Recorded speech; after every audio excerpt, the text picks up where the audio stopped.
And now, your first Alert 5 weather.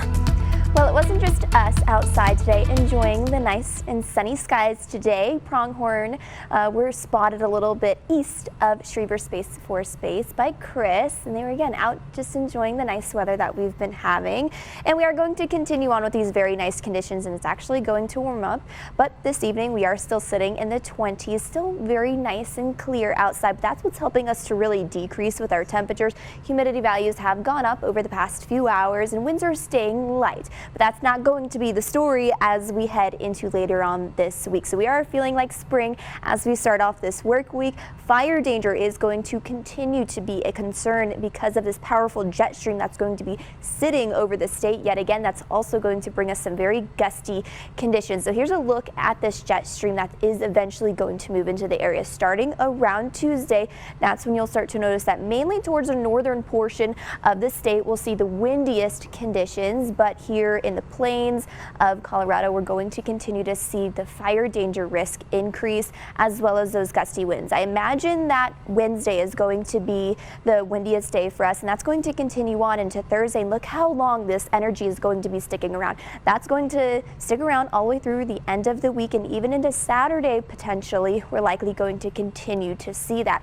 So fire weather watches have been put into place by the National Weather Service. So we have the possibility of seeing gusts up to 30 miles an hour, and those sustained winds will be 15 to 25 miles an hour. Humidity values will get as low as 10%. Luckily, though, we have a little bit of a short wave and a little bit of a disturbance that's going to move through around Wednesday, and that's going to increase our moisture, so that's why we're mainly watching Tuesday.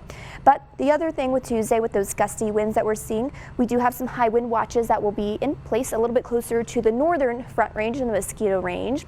So winds up that way, 30 to 50 miles an hour will be possible, with gusts up to 80 miles an hour, mainly towards the higher terrain. But if you do travel I-70, definitely be cautious, especially with those higher profile vehicles.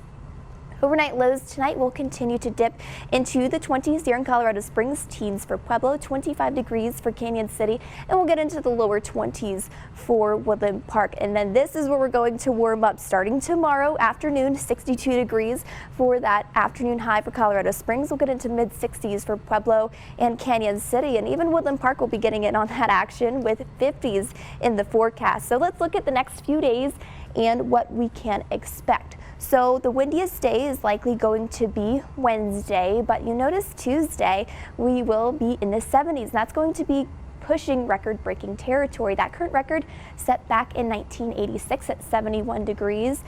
We will likely just come shy of that, but there is still definitely a possibility of breaking that record. Pueblo, you can expect temperatures to be back in the 60s tomorrow, continuing that warm up all the way through Tuesday and continuing that into Wednesday as well. Canyon City, you can expect 70s to arrive by Tuesday, and windy conditions will start around that time as well. We'll continue to see gusty conditions through the rest of the week. Woodland Park will also continue to see that increase in our temperatures around Tuesday, and we'll hold strong with those temperatures through